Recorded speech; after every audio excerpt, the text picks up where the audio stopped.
पार्वतीपतये अरह ओं शिव शिव शंभो राज्ञाय प्रवर्तमानस्य आद्य ब्राह्मणः द्वितीयवरार्ते श्वेतकल्पे वैवस्वता मन्वन्तरे श्वेतवराहकल्पे वैवस्वतमन्वन्तरे कलयुगे प्रथमपादे शम्भोद्वीपे भारतवर्षे भारतखण्डे मेरो दक्षिणदिग्भागे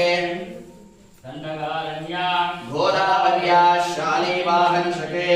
रौद्रावतारे प्रभवादि षष्टि संवत्सराणां मध्ये श्रीमतो क्रोधिनाम संवत्सरे दक्षिणायने पुण्यकाले ग्रीष्म ऋतवो आषाढमासेन अस्यां